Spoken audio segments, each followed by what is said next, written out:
నమస్తే. ఈరోజు మన స్టూడియోలో ప్రముఖ ఆధ్యాత్మికవేత్త, జ్యోతిష్య వాస్తు పండితులు, లలితాదేవి ఉపాసకులు బ్రహ్మశ్రీ నానాజీ పట్నాయక్ గారు ఉన్నారు. గురుగారితో మాట్లాడేద్దాం. నమస్కారం గురుగారు. శ్రీమాత్రే నమః. గురుగారు, జూలై 10వ తారీఖు గురు పౌర్ణమి, చాలా పవర్ఫుల్ డే అంటూ ఉంటారు. ఏంటి ఈరోజు విశిష్టత దీనికంతా? అలాగే ఎలాంటి పూజా విధానం మనం పాటించాలి? ప్రత్యేకంగా అదృష్టం మనల్ని వరించి శని బాధలు పోవాలంటే ఎలాంటి వస్తువులు విశేషంగా ఆ రోజు మన ఇంటికి తెచ్చుకుంటే బాగుంటుందంటారు? మంచి ప్రశ్న వేశారండి. ఎందుకంటే ఇక్కడ ఫస్ట్ ఆఫ్ ఆల్ మీరు అడిగినట్టుగా శని బాధలు పోవాలంటే గురువుకి ఏం సంబంధము అనిపిస్తూ ఉంటుంది. ఎవరికైనా జన్మజాతకంలో శనిగ్రహం బాగాలేడు అనుకోండి, గురువు అనుగ్రహం ఉంటే శని సంబంధించి తగ్గుతుంది అనమాట. ఒక ప్రొటెక్షన్ షీల్డ్గా ఉపయోగపడతారు. అందుకే మీరు చూడండి, మనకి సహజంగా సోలార్ సిస్టంలో కూడా ఏదైనా ఒక ఉల్కల్ లాంటివి ఏమైనా మన భూమి మీదకి వచ్చినప్పుడు గురుత్వాకర్షణ శక్తి చేత అది వెనక్కి లాగేసుకుంటుంది తన వైపు, గురుగ్రహం జూపిటర్. అలాగే అందుకే ఎవరి జన్మజాతకమైనా చూసినప్పుడు గురుబలం ఎలా ఉంది, గురుబలం ఉంది, గురువు దృష్టి ఉంది అంటే అమ్మయ్య ఏదో రూపంలో వీళ్ళు బయటపడతారు. చాలామంది చూడండి లైఫ్లో మొత్తం డౌన్ అయిపోతారు. కొంతమంది మళ్ళీ వెంటనే ఏదో రూపంలో బయటకు వచ్చేసి మళ్ళీ ఎస్టాబ్లిష్ అయిపోతారు. కానీ కొంతమంది పైకి రాలేరు. దానికి కారణం ఏమిటంటే గురువు యొక్క అనుగ్రహం లేకపోవడమే. అయితే ఈ గురు పౌర్ణమి నాడు ముఖ్యంగా మనకి శాస్త్రాల్లో చెప్పినటువంటిది ఏమిటంటే, మీకున్నటువంటి గురువులు ఎవరైతే ఉంటారో వారిని సేవించుకోండి.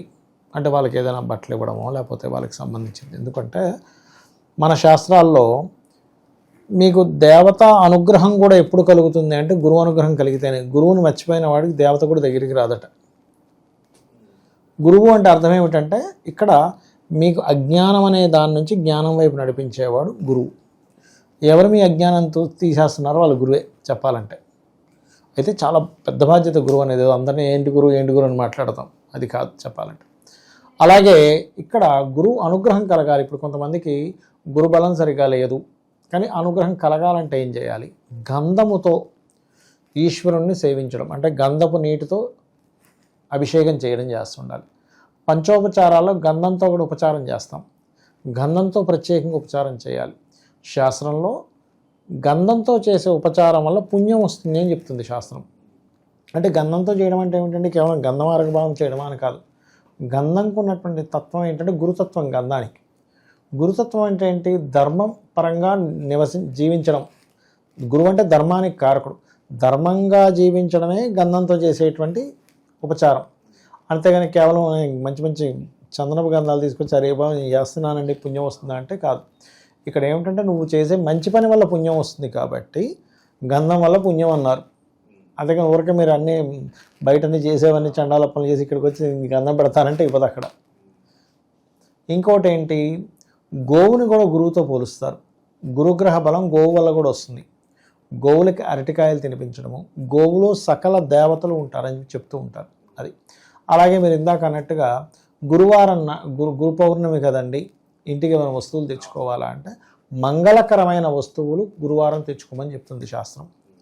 అంటే మంగళకరమైన వస్తువులు అంటే ఏంటి? పసుపు, గంధము, కుంకుమ.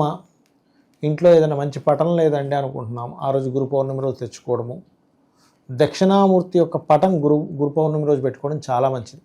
ఎవరికైనా సరే ఇంట్లో ఆలోచన లేకుండా ఉంటున్నారండి, అసలు ఏం చెప్పినా అర్థం కావట్లేదు అని అనుకున్నప్పుడు ఇంట్లో ఈశాన్య భాగంలో కనుక దక్షిణామూర్తి స్వామి వారి యొక్క పటం కనుక పెట్టినట్లయితే ఖచ్చితంగా వారికి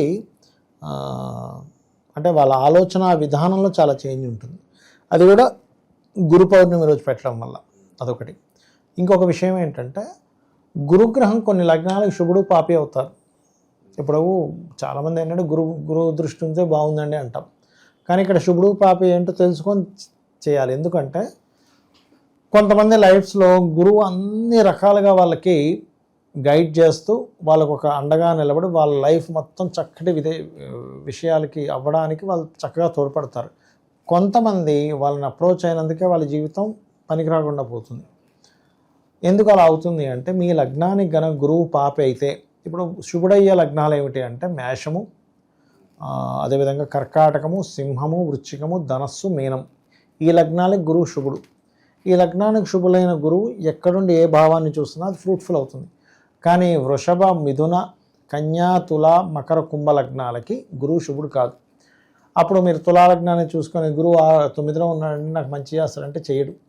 ఎందుకంటే ఆయన 3వ అధిపతి 6వ అధిపతి 9లో ఉన్నాడు, గురుస్థానంలో వెళ్ళి కూర్చున్నాడు, 3, 6వ అధిపతి. గురువు మూలంగానే ఇబ్బంది వస్తుంది. అలాంటి వాళ్ళు 9 గురువులో ఉన్నాడు కదా, నాకు గురువారం కలిసి వస్తుందంటే కలిసి రాదు. అలాంటప్పుడు ఏం చేయాలి అంటే, అలాంటప్పుడు సర్వసాధారణంగా గురువులతో కొన్ని ఇబ్బందులు వస్తుంటాయి. అది ఎందుకు పడుతుంది? పూర్వజన్మల్లో ఈ జాతకుడు గురువుకి ఏదో నామాలు పెట్టాడు, పంగనామాలు, గురువుకి పంగనామాలు పెట్టాడు.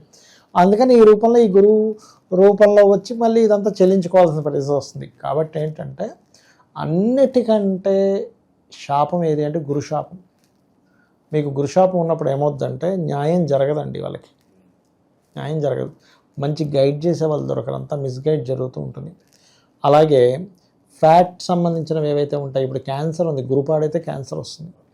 లేదా కిడ్నీ రిలేటెడ్, మన లివర్ రిలేటెడ్ ఇష్యూస్, గురువు ఓవర్ ఫ్యాట్ అయిపోతారు, గురువు పాడైపోతాయి. గురుబలం లేదని ఇవన్నీ సంకేతాలు అండి. ఇవన్నీ సంకేతాలు, ఖచ్చితమైన సంకేతాలు ఇవన్నీ కూడా.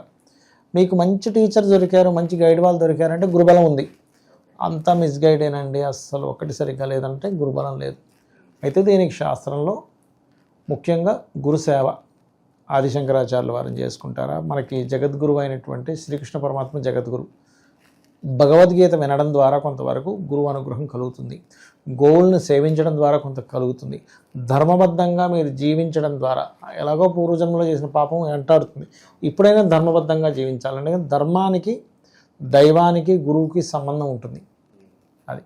అవి కనుక చేస్తే ఖచ్చితంగా వీళ్ళకి గురుబలం అనేటువంటిది పెరిగి తీరుతుంది, అందులో ఎటువంటి సందేహం లేదు. చాలామంది ఏం చేస్తారంటే, ఇప్పుడు రత్నాల్లో కూడా గురుబలం లేదని అందుకే కనకపుష్యరాగం పెట్టుకున్నా అంటాడు. నేనేమంటానంటే, నీకు బాగోలేని దాన్ని ఎలా పెట్టుకుంటావు? ఇప్పుడు ఏదో ఫుడ్ నాకు పడదండి అందుకే తిన్నానండి అంటే, పడని ఫుడ్ ఎవడైనా తింటాడా? అది ఇంకా ఇబ్బంది ఇస్తుంది కదా. పడే ఫుడ్ తినాలి. అలాగే పడనటువంటి రత్నం ఎలా పెట్టుకుంటావు? ధరిస్తున్నావు అంటే దానివల్ల దాని ఫలితం ఉంటుంది కదా, కాబట్టి ఇంకా ఎక్కువ ఎఫెక్ట్ అవుతుంది. కాబట్టి అవి ధరించకూడదు. ఈ గురు పౌర్ణమి నాడు ముఖ్యంగా పౌర్ణమి తిథి వచ్చింది కాబట్టి ఆ రోజు గనక ఎవరైతే ఈ గోశాలలకు వెళ్ళి అక్కడ కొంత వాటికి సేవ చేయాలి, తినిపించడమే కాకుండా వాటికి ఏదైనా కడగడము, వాటికి సంబంధించింది ఏదైనా చేస్తే కూడా చాలా మటుకు గురుబలం పెరుగుతుందండి. ఎందుకంటే గురుబలం లేకపోతే సంతానహీనత వస్తుందని చెప్తుంది శాస్త్రాలు. సంతానహీనత రావడము, పెద్దవాళ్ళ నుంచి వచ్చేటువంటి బ్లెస్సింగ్స్ రాకపోవడం, ఇవన్నీ కూడా గురువు యొక్క ఇది లేకపోవడం జరుగుతుంది. అయితే ఎప్పుడైతే రోజూ చేయడానికి, గురు పౌర్ణమి నాడు చేయడానికి చాలా తేడా ఉంటుంది. అది ముఖ్యంగా దక్షిణామూర్తి పటం తెచ్చుకోవడం చాలా మంచిది. గోవు యొక్క బొమ్మను తెచ్చుకోవడం కూడా మంచిది. గంధము, పసుపు లాంటివి. ఎందుకంటేనండి, మనకి పూర్వము ఇంటికి బియ్యం బస్తా తెస్తే కూడా ఒక తిథి రోజు తెచ్చుకునేవారు. ఎలా అంటే మంచి చంద్రుడు బాగుండాలి, ఆ రోజు మంచి తిథి అయి ఉండాలి. ఎందుకంటే మీరు సరైనటువంటి రోజు కనుక మీరు బియ్యం బస్తా తెచ్చుకుంటే నూకలు తినే ఇది ఉండదు వాళ్ళకి. అంటే ఆ వ్యక్తికి ఇంట్లో ఏదో ఇబ్బంది వస్తుంది. దానికి కొన్ని లెక్కలు ఉన్నాయి. మొక్కలు నాటడానికి, నాట్లు వేయడానికి పలానా తిథులు, పలానా నక్షత్రాలని చెప్పబడింది.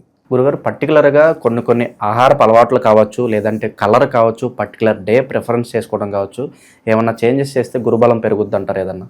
అంటే ఒకటేనండి, ఆహారపు అలవాట్లు అంటే ఒకటండి, ఎప్పుడైనా సరే మీకు గురుబలం పెరగాలి. ఆహారం గురించి మాట్లాడారు కాబట్టి చెప్తున్నా. నేతితో చేసినటువంటి స్వచ్ఛమైన ఆవు నేతితో చేసిన పదార్థాన్ని భగవంతుడికి సమర్పించి ప్రసాదంగా తీసుకోవడం ద్వారా గురుబలం పెరుగుతుంది ఒకటి. ఇక రంగులు అంటారా, మీకు బాగుంటే అంటే మీకు గురువు బాగుంటే ఎల్లో కలర్ వేసుకోవడం వల్ల మంచిది, కానీ గురువు బాగోకపోతే ఎల్లో కలర్ వేసుకుంటే ఇబ్బంది పడతారు ఇంకా.